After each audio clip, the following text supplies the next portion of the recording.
임시니묘가 백천만금 난조 악업문경 득수지 운해열의 진신이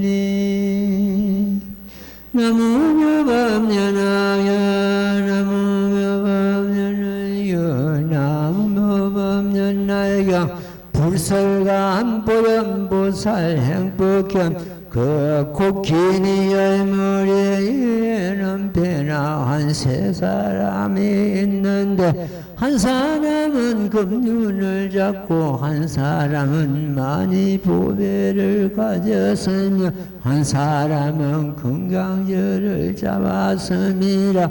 금강절을 들어 코끼리를 적용하면 코끼리는 고 능이 가되 다리를 땅을 밟지 않고 아니하고 허공을 밟아서 논일대 땅에서 떨어지기가 7자이나 땅에는 찍힌 문체가 있고 찍힌 문체 속에는 1천의 바퀴살과 속바퀴와 떡바퀴가 모두 다 구조하여 있으며 하나하나의 떡바퀴 사이에 하나의 큰 연꽃이 나고 그 연꽃 위에는 한 코끼리가 하여 나오되 또한 7의 다리가 있어 큰 코끼리를 따라가도 발을 들고 내리면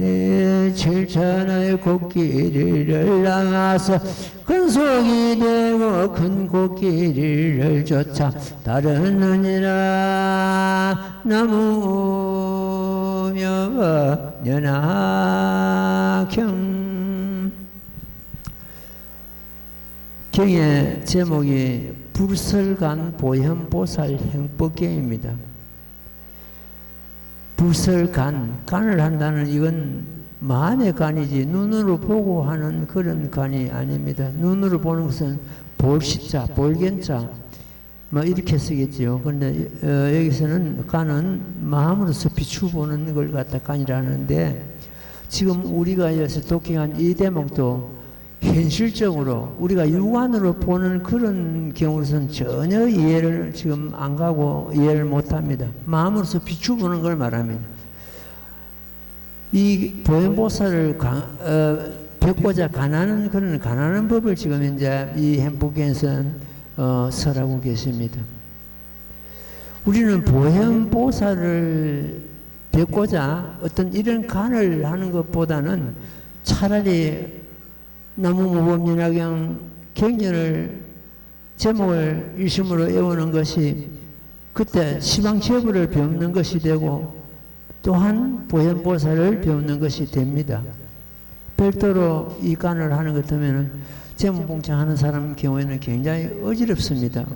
오히려 이 간이 그냥 간단한 간이 아니고 굉장히 복잡하거든요. 복잡한데, 그러니까 지금 우리가 육안으로 보고 귀를 듣고 해가지고는 이해를 전혀 이해가 안 되는 그런 대목입니다. 이거는 마음으로서 비추보는 그런 경우인데, 예를 들어서 마음으로 비추보는 것도 우리가 재물을 봉창하면서 이런 이제 간을 갖다가 뭐 곁들여도 되겠는데, 이런 간을 갖다 우리가 닦으려고 애쓸 것보다는 제목 봉창하면서 제일 중요한 것이 실상간을 하는 것이 중요합니다.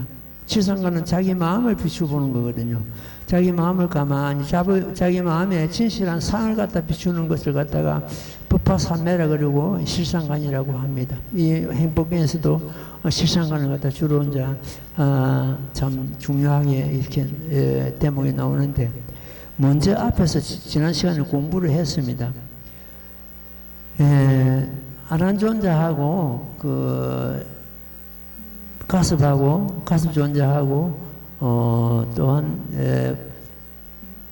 미륵보살이 세 분의 대사가 지금 현재 부처님께 질문을 드렸습니다. 그 질문도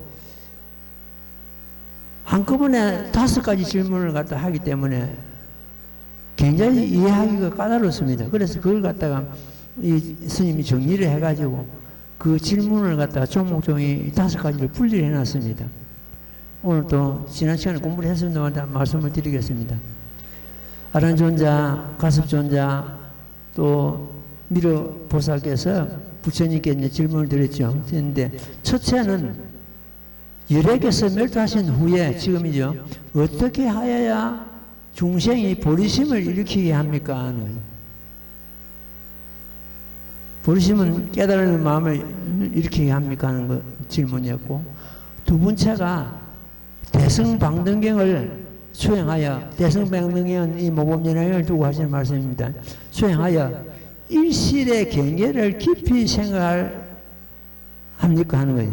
일실의 경계는 같은 제법실상을 두고 하시는 말씀입니다. 모범연학의 근본 교리가 제법실상이죠. 제법실상의 도리를 두고 일실의 경계라고 얘기는 하셨는데, 그러니까 대승방등경을 수행해가지고 그 일실의 경계를 갖다 우리가 어떻게 쳐들어가고 어떻게 그게 들어가느냐 이런 질문이죠. 이것은 우리가 반드시 체득하고 닦아 들어가야 됩니다. 나중에 별서로 말씀을 드리겠습니다. 세 번째가 어떻게 하여야 이 없는 보리심을 잃지 않겠습니까? 깨달은 마음을 잃지 않겠습니까? 그 보리심이 약한 것 같으면 공부를 하다가 퇴전합니다. 물러갑니다. 견고한 그 보리심을 가진 사람은 10년을 열지라도 여기서 퇴전하지 않는데, 심심이 약하고 보리심이 약한 사람은 중간에서 퇴전하죠. 세 번째가 어떻게 하여야 이 없는 보리심을 잃지 않겠습니까? 하는 질문이었고, 네 번째가 번뇌를 끊지 않고도, 오용약을 끊지 않고도 모든 끈을 맑게 할 수 있습니까? 하는, 맑은 그 육군을 얻을 수 있습니까? 하는 질문이었습니다. 이것은, 이 대목은 우리 법화경 제19 법사공덕품에서 이미 설해 놓으셨습니다. 모범연학을 받아들이고 읽고 외우고 뺏겨 쓰고 해설하고 이 수행을 함으로 해서 육군청정을 얻는다 이랬습니다. 여기서는 육군청정을 번뇌를 끊지 않고도 오용락을 끊지 않고도 모든 건, 모든 건이 바로 육군을 말합니다. 안일비설신이죠. 이 참 그 모든 건을 청정함을 얻을 수 어떻게 얻습니까 하는 그런 대목이었습니다. 다섯 번째가 부모가 낳아준 청정한 육안으로 오용락을 끊지 않고도 장애된 것 밖의 일을 어떻게 하면 보겠습니까 하는 그러한 질문이었습니다. 이 5가지 질문이 앞에 우리가 모범연화경을 수행함으로 해서 이미 다 얻을 수 있는 그러한 질문이었습니다. 그러면은 이 이제 행복경, 불설간 행복경은 여기서는 우리는 지금 앞에 그 경전에서 없는 그러한 경우는 실상관이라 해가지고 실상참여를 해가지고 실상참여를 함으로 해서 100만 억급 동안 지은 생사 중재를 전부 제하해버린다는, 손가락 한 번 튕길 잠깐 동안에 제하해버린다는 그런 내용이 있습니다. 그런 내용은 우리가 또 실상 참여를 갖다 우리가 또 닦아야 되겠습니다. 며칠 전에 서울서 어떤 불자가 와가지고 스님한테 책을 몇 권 전했는데 그 책을 갖다 열어보니까 대성에 드는 어떤 그런 책이었는데 그 책을 쓴 사람보다는 옛날에 어떤 도인이 책을 법문한 걸 갖다가 그걸 갖다 이 근래 어느 스님이 그걸 다시 번역해가지고 해설한 그런 책이었습니다. 책을 앞에 서두에 열어보니까 어떤 대목이 나오냐 할 것 같으면은 이 대사가 길을 가다 거린을 만났는데 그 너무 남루하고 이래서 그 옷을 갖다 거린하고 옷을 자기가 입은 옷하고 바꿔서 입는 그런 경우가 되었는데 그 옷 속에는 이가 벌벌하고 온갖 벌레가 벌거리는 그런 옷인데 그걸 갖다가 그 벌레를 죽이지 않고 이를 죽이지 않게 하기 위해서 자기 피를 빨아먹도록 그 옷을 입고 그래 그런 행을 했다. 이런 내용이 나옵니다. 그래서 우리 법화 행자가 지금 현대입니다. 지금 그 대사가 머물던 시대는 한 10세기 정도니까 지금 한 1000년이 더 넘은 그런 경우죠. 지금은 도저히 용납이 안 됩니다. 대성불교를 하는 사람들은 소라도 잡아먹고 중생을 제도하고 건지고 불도를 이루게 하는 그 일을 갖다가 가감히 해야 되는데 조그마한 뻘대 거기에 뭐 죽이면 된다 안 죽이면 된다 살생하면 안 된다 이런 식으로 해서 거기에 매달려가지고는 큰 법을 성취할 수가 없습니다. 우리가 도반 중에서도 가고 이래서 잘하는 도반들이 많이 있습니다. 그 옛날 법장 큰 스님께서 책을 쓰신 그 경전의 모범연화경은 소가죽으로서 경전을 만들었습니다. 경전 그 표지가 소가죽입니다. 주위 사람들이 왜 이 거룩한 경전을 갖다 소가죽을 갖다 사용했느냐 이렇게 반문한 사람들이 많았습니다. 큰 스님 대답이 그렇습니다. 이 거룩한 경전을 갖다가 소가죽을 사용함을 해서 그 소는 바로 천상에 날 것이다. 똑같은 환경인데 생각이 그만큼 바뀌어 버린다. 그 작은 데 매달리도 보는 게 왜 이 소가죽을 가지고 이 거룩한 경전을 만들었냐 이럴 거 아닙니까? 역시 만든 분은 그 소는 바로 천상에 날 것이다. 작은 거에 매달리고 보는 것은 그것을 잃어버립니다. 이것을 얻었다, 이것을 잃었다, 이것은 죄가 된다, 이것은 복이 된다, 온갖 생각을 해가지고 계산하고 열반을 얻고자 수상하는 것은 그것이 열반을 얻는데 장애가 되어버립니다. 번뇌를 끊고자 애쓰는 것은 번뇌가 오히려 더 치성해지는 그러한 경우가 되고 그렇습니다. 이 지금 이제 법화경의 근본 뜻은 중도실상인데 중도실상은 양변을 버린 겁니다. 옳고 그름도 버리고 이것도 저것도 버리고 피차를 버리고 너와 나 피차는 너와 나야죠. 흑배도 버리고 사바세계 갖고 적강토요 번뇌 갖고 보리요 이러한 것이 이 법화경의 재벌 실상의 도리입니다. 중도 실상의 도리죠. 근데 그걸 그런 법을 깨닫고 활용하지 않고 작은데 그런 이 한 벌이 죽이는 것처럼 큰 죄가 되는 것처럼 이를 갖다 자기 피를 빨아먹도록 방치하고 버리지 못하고 그 옷을 그린이 입던 옷을 입고 이것이 과연 지금 현재 우리가 용납할 수 있는 대선인가? 그 앞에서도 그런 문헌이 나오길래 책도 빼고 말았습니다. 옛날에 송거사라는 분이 있었는데 소나무 송자를 썼는데 소나무에서 사는 걸 생활하는 거예요. 소나무에서 생활하는 그런 거사가 한 번 있었는데 신동이 찾아가서 어떻게 사람이 바르게 사는 법을 갖다가 어떻게 하는지 일러주십시오 하고 질문했습니다. 사람이 바르게 사는 법을 갖다 일러주십시오. 그러니까 그 송거사가 대답이 그렇습니다.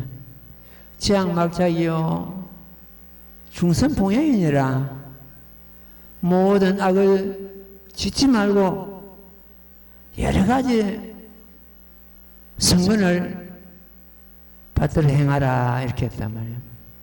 그러니까 이 신동이 하는 말이 그 말씀은 내가 신살 때 들어서 알고 있습니다. 그러자 송구사 답이 그렇습니다. 신살 때 듣고 알기는 쉬워도 80에 행하기는 어렵느니라. 그 행이 그만큼 중요하거든요. 듣고 아는 것을 중요한 것이요. 듣고 알았다면 그걸 행을 해야 됩니다. 이번에 스님이 책을 쓴 것도 어느 분들이 책을 받아가서 스님한테 질문했습니다. 스님은 어떻게 그렇게 문장력이 좋습니까? 이래요. 문장력이 좋다는 것은 스님이 모독입니다. 그 책을 보고 스님의 그 어떤 수행력이 담겨 있다는 것을 발견해야 되는데 문장만 따라가다 보는 것은 문장력이 좋습니까? 이렇게 답이 놓단 말이에요. 스님의 그런 법화경을 쉽게 이해할 수도 엮어져 있습니다. 쉽게 이해할수록 엮어져 있다는 이것이 아니고 내가 그 문장을 보고 어떻게 행을 하느냐 이거 중요해요. 스님이 책을 썼지만 그 책을 갖다 10번 더 읽었습니다. 지금 왜 읽었냐? 내 자신을 점검하는 거예요. 내 자신을 철차탕마하는 그런 기회를 삼게 했어요.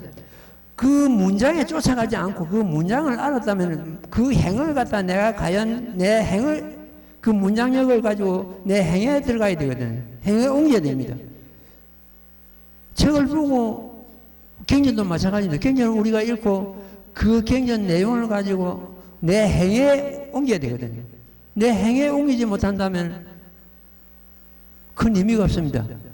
내가 많이 알고 행이 따라가지 못하는 것 때문에 사람이 오히려 사악해야 됩니다. 뭐가 사악해야 되냐? 내가 얼마나 아는데 얼마나 배웠는데 얼마 전에 평생을 갖다 법학을 갖다 공부한다고 어떤 사람이 뭡니까? 금방 행위 전혀 문장은 알겠죠. 몇십 년간 공부를 했으니까 행위 전혀 안 돼 있다는 거.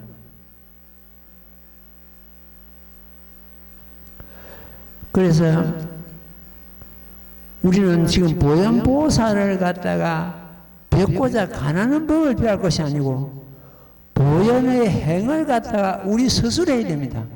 내 스스로가.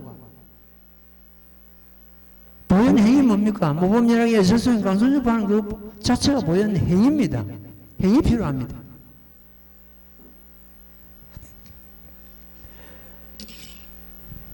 모범연락경을 갖다가 달달달달 외운다 그래도 제법 실상의 도리를 갖다가 깨닫고 자기가 행에 들어가야 됩니다.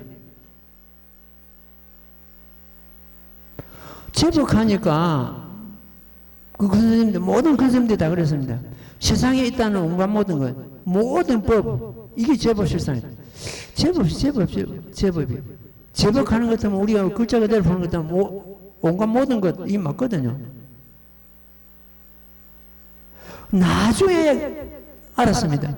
아직까지 그 내용을 갖다가 그렇게 글로서 표현하고 법문한 경우는 스님 아직 보지 못했습니다. 그 제법이 우리들 마음이라는 것. 나중에 알았어요. 우리 마음이 돼야 그건 맞는 겁니다. 세상에 온갖 모든 것 해가지고 거기고만 휩싸이는 것 때문에 정작 자기 마음을 놓쳐버리는 거예요. 저마다 우리 마음이 제법입니다. 모든 법입니다. 우리 마음을 떠나서 한 법도 나올 수 없습니다. 한 법도 없습니다. 그래서 제법입니다. 그럼 실상은 뭡니까? 실상은 진실한 상이거든요. 참모습이거든요. 우리 마음의 참모습, 이것이 제법 실상입니다. 우리 마음의 참모습은 어떤 것인가? 이번에 그 책에서 전부 밝혀놨습니다. 우리 마음의 참모습을 갖다가 제법 실상이라고 이렇게 풀어한 경우는 아직까지 스님이 아직 덕이 없어서 그런지 못 봤습니다. 못 봤는데 이번에 이 책에서 완전히 밝혀놨습니다. 문장이 쫓아가지 말고 자기 마음을 금방 돌아 점검을 하라면 내가 책을 갖다 내 자신이 책을 10번도 더 읽는 거는 내 자신을 갖다 닥달하고 내 자신을 갖다 점검하게 하는 겁니다.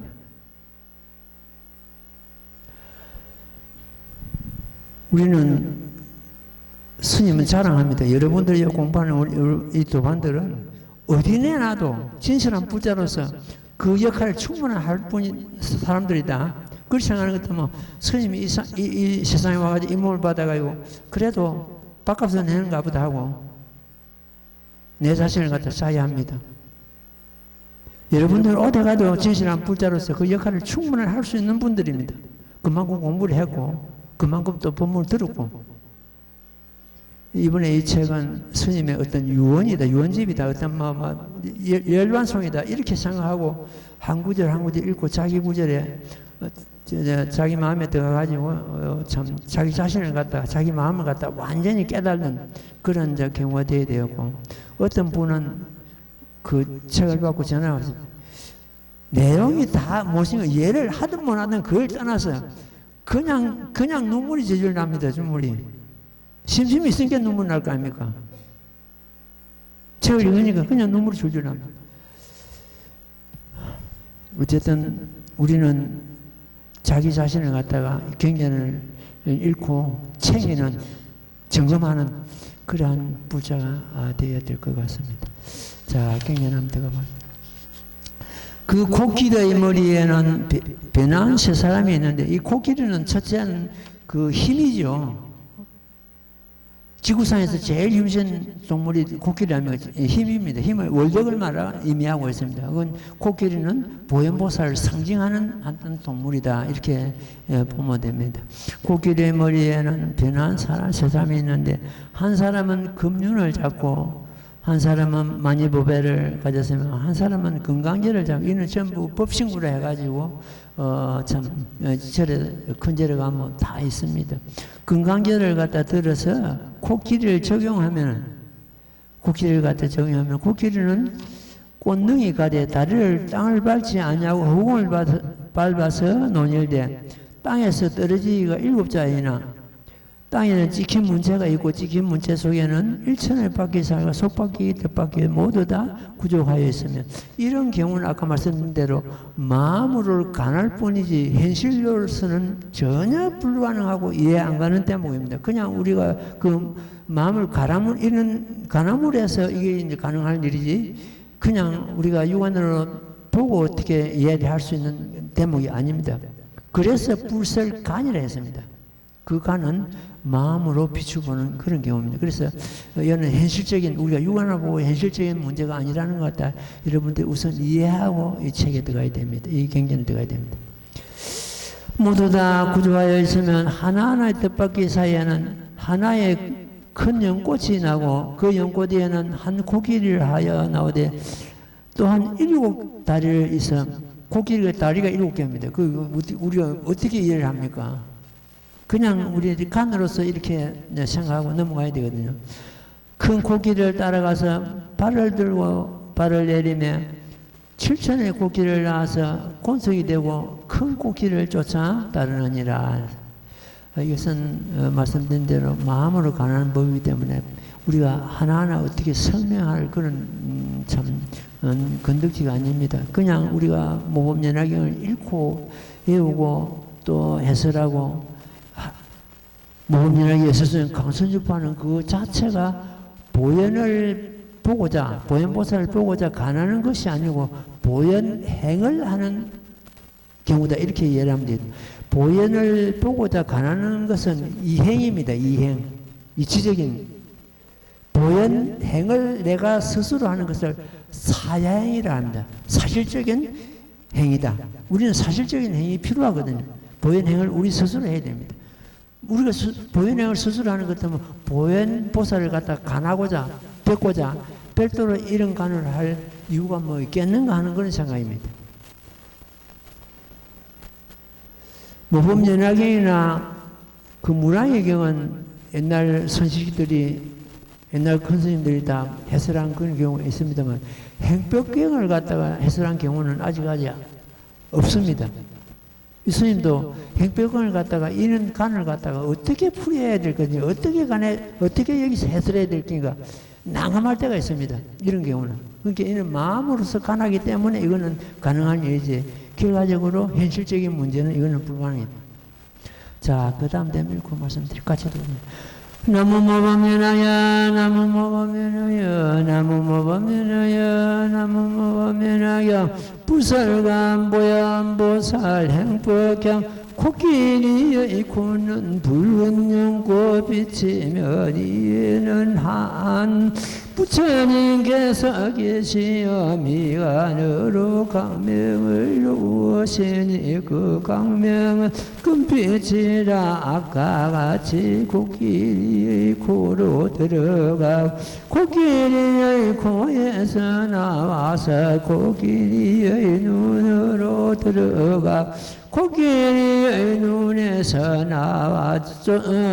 눈에서 쫓아나와서 다시 코끼리의 귀로 들어가고 코끼리의 귀로 쫓아나와서 코끼리 의문이 위에 이르러 점점 올라가 코끼리의 등에 이르러 하얗금 한 장을 이루었는데 7가지 보배의 틀을 갖추었어.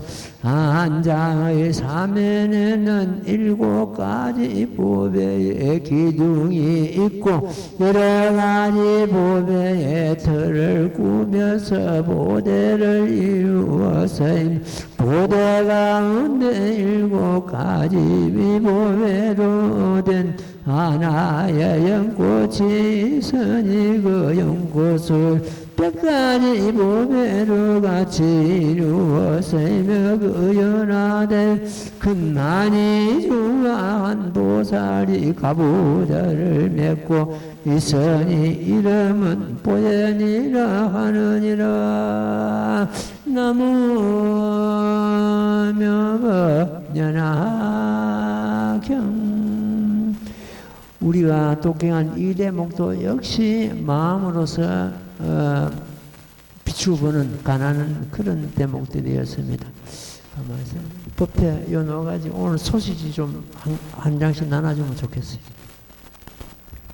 오늘 부산서 우리 각성 거사를 따라서 다시 또 도반들이 새로운 도반들이 오고 해서 그 법화경에 대한 구조를 갖다가 좀 말씀을 드리고 넘어가도록 하겠습니다. 이 법화경의 구조를 갖다가 이번 호에 완전히 새로 실어놨습니다. 실어놨으니까 법화경의 구조를 갖다가 우리가 보고 또 이해하고 우리는 물론 공부를 하는 사람들 다 압니다. 다 아는데 처음 이제 공부 접하는 사람들은 법화경이 어떤 경전인지를 잘 모르거든요. 그래서 여기서 보고 그 앞에 구조를 보는 것하고 금방 법화경의 어떤 그 갖다 구성을 갖다가 이해를 할 수 있는 그런 경우가 되겠습니다. 법화경을 갖다가 우리가 이 수시지에다 강서리를 갖다 해가지고 실은 지가 지금 293호입니다. 293호인데 200호까지는 법화살림 30년 해가지고 묶어가지고 책으로 나왔으면 나오고 그 이후에 이제 93호가 되는데 120호가 되는 것도 뭐 10년입니다. 10년인데 그때 그걸 갖다가 묶어가지고 또 책을 남겨놔야 되겠다 싶은 생각이 듭니다. 그게 지금 현재 법화경 이 법화지에다 법화경을 강설을 한 지가 한 바퀴 뺑 돌았습니다. 무법연화경 본문 8분부터 시작해가지고 한 바퀴 뺑 돌아가지고 법화 3부경 전체를 다 강설이 끝났습니다. 지난 후에 다 끝나고 다시 또 이제 그 무량경부터서 이제 올라오는데 무량경도 설법이 끝났습니다. 이 법화경 다 실려가 있어요. 법화지에 다 실렸습니다.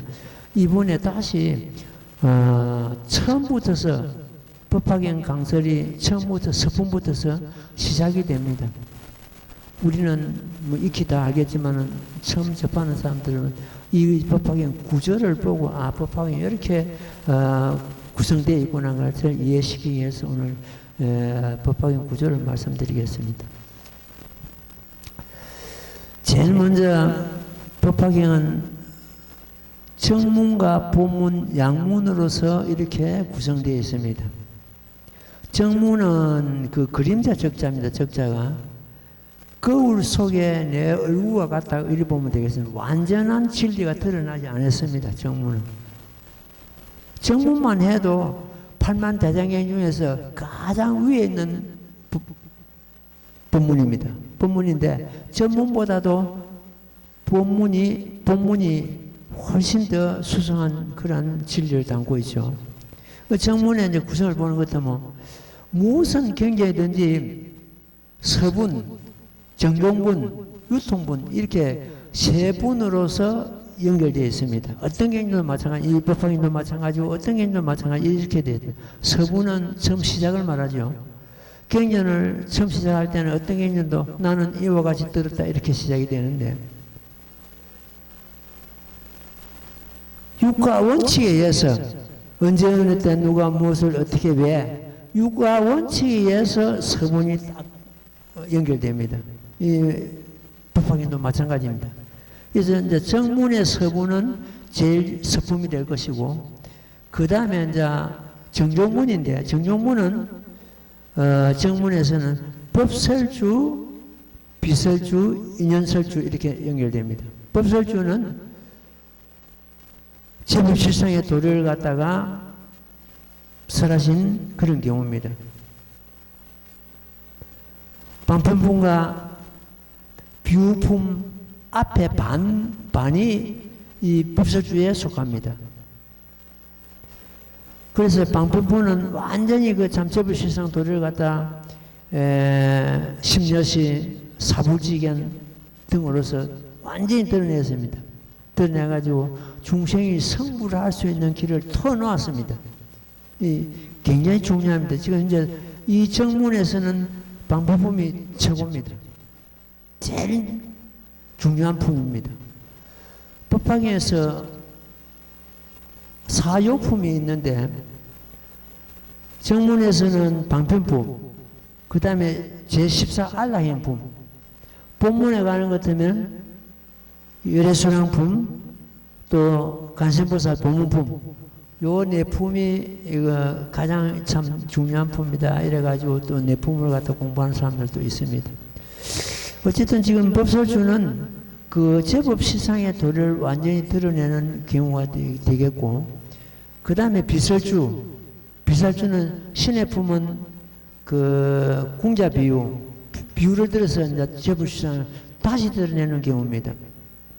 약초유품은 약초를 갖다 상품약초, 중품약초, 상품약초, 작은 나무, 큰 나무 이런 식으로 해가지고 그 제법 실상을 완전히 드러내는 그런 경우입니다. 신의 품은 궁자 비유해가지고 참 머슴살이 하는, 우리가 아버지 집에서 아버지인 줄 모르고 머슴살이 하는 그러한 경우를 비유를 들었죠. 이래가지고 비유품, 신의 품, 약초유품 이래가지고 세 품을 갖다가 비설주에 속하고, 그 다음에 수기품까지 들어갈 수도 있고 안 들어갈 수도 있는데, 수기품도 지금 그림에는 연결시켜 놨습니다. 그 다음에 인연설주, 이제 법설주는 상근기를 위해서 설하셨고, 비설주는 중근기, 그 다음에 하근기를 위해서 인연설주를 설하십니다. 인연설주는 먼 인연을 끌고 와가지고 제법 십상의 도리를 갖다가 설하시는 그런 대목이 되겠습니다. 하성유품에서 이제 대통지성 열애불 이제 참 먼 인연을 끌고 와가지고 또 참 제법 십상의 도리를 밝히시고, 그 다음에 500제자 수기품, 그 다음에 수학무학 인기품, 요 세 품이 인연설주가 됩니다. 말씀드린 대로 법설주는 상근기를 위해서 설하셨고, 그 상근기에서 그 이해를 못한 사람들을 위해서 비설주, 비유를 들어가지고 중근기를 위해서 설하셨고, 그래도 이해 못하는 사람을 위해서 저 먼 인연을 끌고 와가지고 유일불성 법화경을 수행함을 해서 성불할 수 있는 그러한 참 인연설주를 설하셨습니다. 그 뒤에 이제 법사품, 견보타품, 건지품, 제바달다품, 건지품, 알락행품, 요 품은 그 유통문에 속합니다. 유통문. 유통은 널리 유포하는 그런 경우가 되겠죠. 유통문에 속. 이래가지고 서품부터서 제14 알락행문까지 전 14품을 갖다가 정문이라 이렇게 합니다. 그 정문의 이제 깊은 도리는 제법 실상의 도리고, 혹은 중도 실상이라도 상관없습니다. 도리고, 그 다음에 일성작불입니다. 성문영각이 전부 성불수기를 다 받는 그러한 경우입니다. 다른 경전에서는 제법 실상의 도리는 엿볼 수가 있습니다. 무량의경에서도 제법 실상의 도리는 있었고, 반야신경에서도 그런 제법 실상의 도리가 은근히 담겨져 있습니다. 그러나 일성작불은 없습니다. 어느 경전에도 없습니다. 법화경 이 정문에만 있는 경우가 일성작불입니다. 성문영각이 성불하는 도리 전부 수위를 다 봤죠. 그래서 이제 정문이 이렇게 구성되고, 그 다음에 이제 본문은 종지용 출품부터서 끝까지 보현보살 금발품까지가 이제 그 본문에 속합니다. 정문의 서품은 종지용 출품이 되었습니다. 그 보나보살들이 땅에서 솟아오르는 그런 경우죠. 그 다음에 정종문은 열애순왕품이 되는데, 열애순왕품 전품하고 종지용 출품은 후반 부분 반품하고, 그 다음에 분별공덕품 전품 반품하고, 이래가지고 그걸 갖다 일품 이반이라 그럽니다. 일품은 열애순왕품 완전히 한 품이 되었고, 반은 종지용 출품 반, 후반 반, 분별공덕품 전품 반, 이래가지고 일품 이반이 그 정종문이 모범연화경 정종문이 됩니다. 지금 현재 이제 그 법장 선생님께서는 그 자기 그 해설집에 보는 것 때문에 정문의 유포도리는 이미 끝났다. 오타각시가 도로 되었기 때문에 오타각시 전에는 정문도 같이 유통되는데 지금은 정문의 유통은 이미 끝나고 오로지 본문으로서 오로지 제목봉창으로서 전부 중생성불하는 길을 우리는 가야 된다. 이렇게 주장을 합니다. 그래서 이제 그렇게 이제 주장을 하니까 어떤 또 다른 또 법화경하는 사람들은 정문은 손바닥 가고 정문은 손등 가고 본문은 손바닥 같다. 손바닥과 손등이 같은데 그렇게 왜 정문 앞에 정문을 갖다 끊어버리냐 하고 뭐 또 이유를 다는 사람이 있었습니다. 이 스님은 그렇게까지는 하지는 않고 정문을 뭔가 본문을 수행하되 정문보다는 본문이 더 수상하다 이렇게 정의를 내리겠습니다. 분별공덕품 후반 반품부터서 보현보살 금발품까지를 갖다가 유통분이라 이렇게 합니다. 전부 유통. 유통은 우리가 예설수행 강선주파는 그 자체를 말하죠. 지금 현재 본문도 본문 팔품이 아주 중요하다 이래가지고 종지용 출품부터서 총유품까지 그 본문 팔품이라 합니다. 본문 팔품은 그야말로 본문의 그 삼보가 본문 삼보 석가모니 본불림 본문모범연화경 일체보나 보살님 이렇게 해가지고 본문 삼보가 이제 구성이 되고 이제 이랬습니다. 이래가지고 총유품까지를 갖다가 본문 팔품하고 그 뒤에 6품 야광보살 본사품부터서 보현보살 금반품까지를 갖다가 또 유통분이나 이렇게도 분리가 할 수가 있습니다. 사실은 총유품에서 본문은 종지용 출품부터 총유품까지 이거 8품이 전부 진리는 완전히 부처님께서 설법은 완전히 끝났습니다. 끝나고 뒤에 이제 6품은 이 법을 널리 유통하는 그 과정에 이제 놓여 있는 그런 경우들이 있습니다. 총유품에서 종주품에서 솟아나온 그 보나보살들도 총유품에서 전부 제자로 돌아갔습니다. 본이시로 돌아가고 시방세에서 모여오신 천세의 부시부처님, 무량 부시부처님께서도 전부 본이치로 돌아갔습니다. 석가모니 부처님께서 총유품에서 다보부처님도 편하신 대로 따르시고 부시부처님께서도 본이치로 돌아가시고 전부 이렇게 이제 법이 사실은 총유품에서 진리 설함은 끝났습니다. 끝나고 뒤에 6품은 유통분에 속합니다. 이 보나보살들이 종지용 출품에서 솟아났습니다. 앞에 정문을 설하실 때도 수수방관하고 흔적이 없었습니다. 앞에 정문뿐만 아니고 다른 경전, 이 법화경 이전의 모든 경전에서는 이 보나보살들은 흔적도 다 없었습니다. 그래가지고 총유품까지 단 8품에만 이 보나보살들이 머물고 있었습니다. 총유품에서 이 모범연화경 받아지니고 총총히 본래 자리로 물러갔습니다. 물러가서는 부처님께서 살아상순남 밑에서 열반에 드실 때도 나타나지 않았습니다. 오타각시가 되는 것 같으면 이 보나보살들이 나무모범연화경을 소지하고 시방세계 여기저기서 솟아나가지고 이 모범연화경을 중생들 입에다 넣어주고 귀에다 걸어주고 이 모범연화경을 강선유포하는데 자기 이 보나보살들이 그 사명감을 갖다가 거기다 다 실게 되어 있습니다.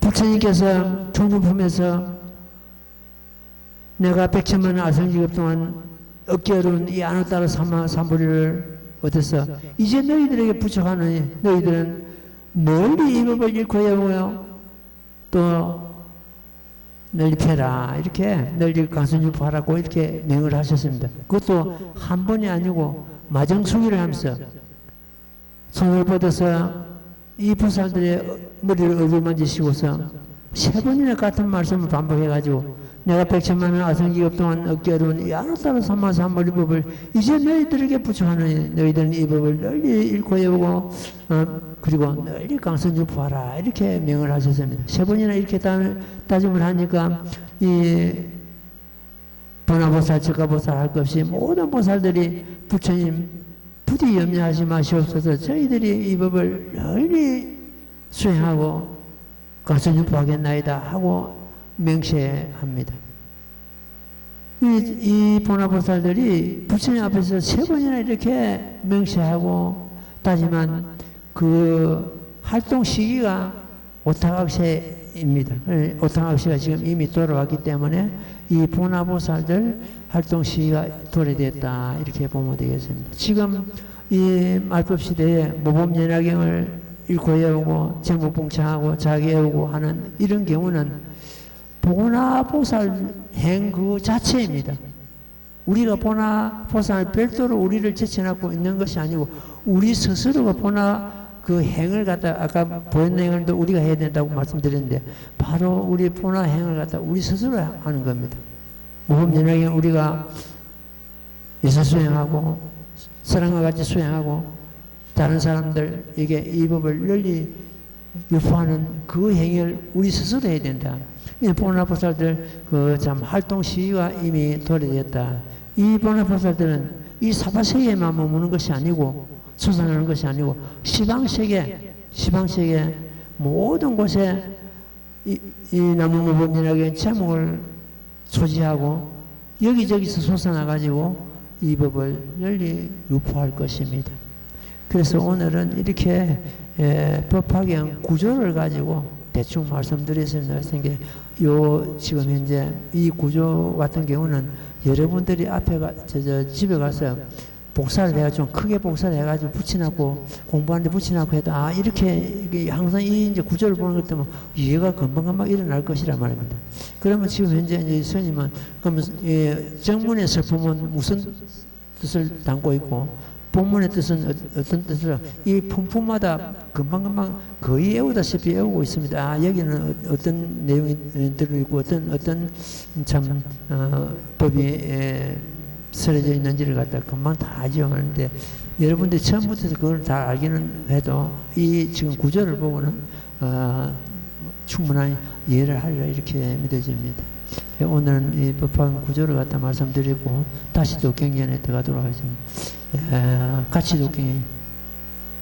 나무모범연화여 나무모범연화여 나무모범연화여 불설감 보현보살 행법경 몸은 백옥색이고 오시까지의 강명이 나며 오시까지 색의 강명으로 목의 빛이 되고 몸의 모든 털구멍에서는 금빛 강명이 흘러나오며 그 금빛 강명 끝에는 한량없는 하신 부처님이 계시고 모든 하한보살로 근속을 삼았나니 조용하고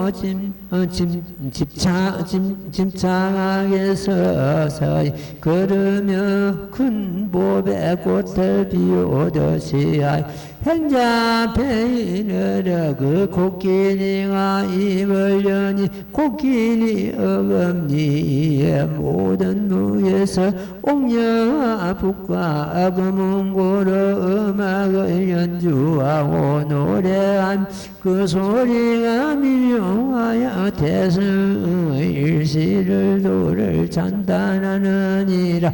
행자는 이를 보고는 나와여 코끼리 공경이 예배하고 다시 또 심히 깊은 경전을 읽고 예우며 두루시와 하얀 모든 부처님께 예배하고 다보 부처님 탁나가도 석가모니 부처님께 예배하고 아울러 보현과 모든 금보살에게 예배하고 이런 명세의 말을 하되 만약 제가 지난 세상의 복을 응당 보혜를 어린이 원하옵건대 전자이신 보현께서는 저에게 색신을 보이시옵소서.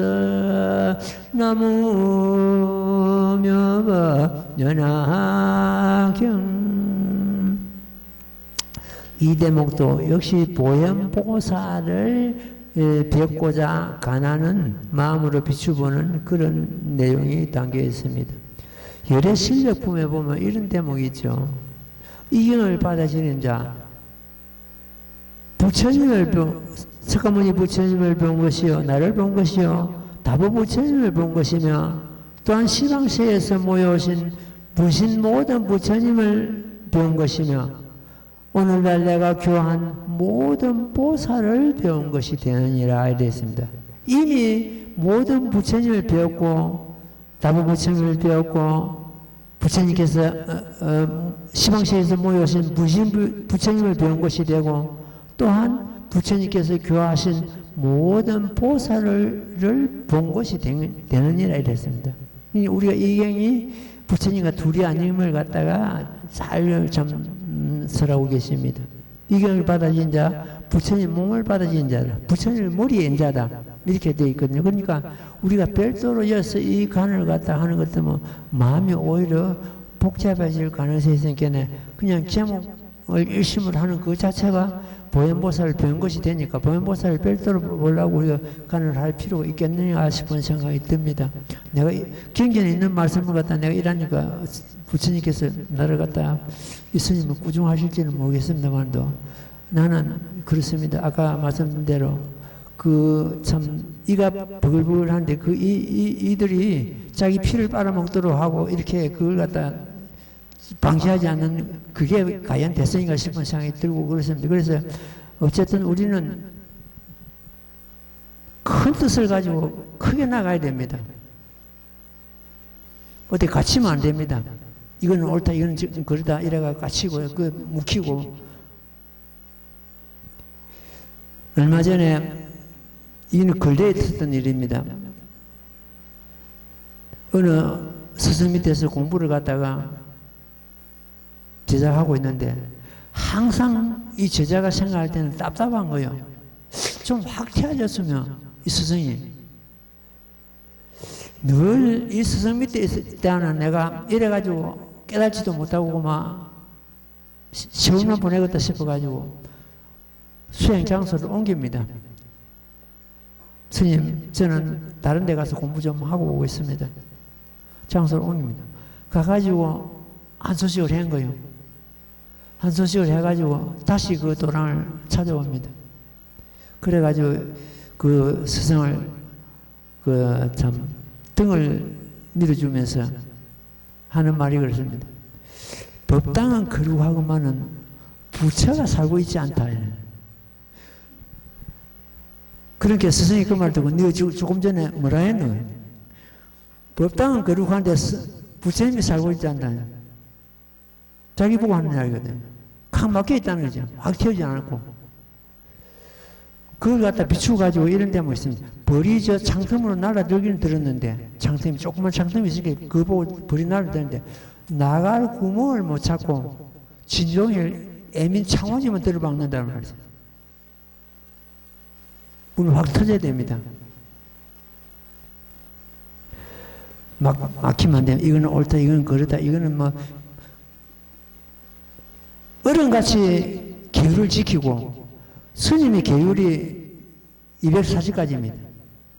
비문의 스님은 300가지가 넘습니다. 348가지인가 뭐, 하여튼, 꼼짝, 그 계율대로 우리가 생활하는 건데, 꼼짝달싹 못 합니다.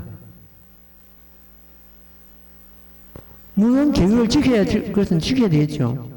우리 법화경의 계율은, 스님 계율은 뭡니까? 법화 행자들의 그 계율은 제14 알라 행품입니다. 제14 알라 행품은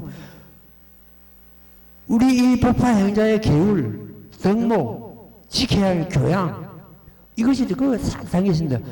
제14 알라 행품대로 하는 것도 뭐 법화 행자에서 충분한 자기 이치에 머무는 건 됩니다. 충분한 그 법화 행자의 행위 됩니다. 14 알라 행품대로 하는데, 이번에 새로 나온 책도 14 알라 행품 그 전부 다 담아놨습니다. 묵히고, 법에 묵히고, 이리 묵히고, 저리 묵히고, 막 묵히고 이래가지고, 그것이 오히려 생사에 묵히는 동아줄이 됩니다. 옳고 그름도 다 뛰어넘어야 되고, 우리는 걸리고 막히고 하는 것을 전부 뛰어넘어야 됩니다. 그러니까 그 제자가 그러잖아요. 벌이 창틀문 날라들어가요. 나갈 구멍을 못 찾고 하루 종일 진종일 애민 창원이만 들어박는 거예요. 스승이 들어보니까, 아, 옛날 제자가 아니구나. 오늘 내가 이 법자에 올라가서 법문을 하래. 그 법문 시기는 그런 대목이 나옵니다. 예. 오늘은 그 경전 공부 이만큼, 5번부터서는 또 다음 시간에 공부, 5번부터서는 우리가 경전을 읽으면은 금방 이해할 수 있는 이런 대목들이 많이 담겨 있습니다. 그래서 그렇게 공부를 해 나가도록 그렇게 하겠습니다. 자, 합장하십시오. 나무모범면하여 나무모범면하여 나무모범면하여 나무모범면하여 나무모범면하여 나무모범면하여 나무모범면하여 나무모범면하여 나무모범면하여 나무모범면하여 성불하십시오.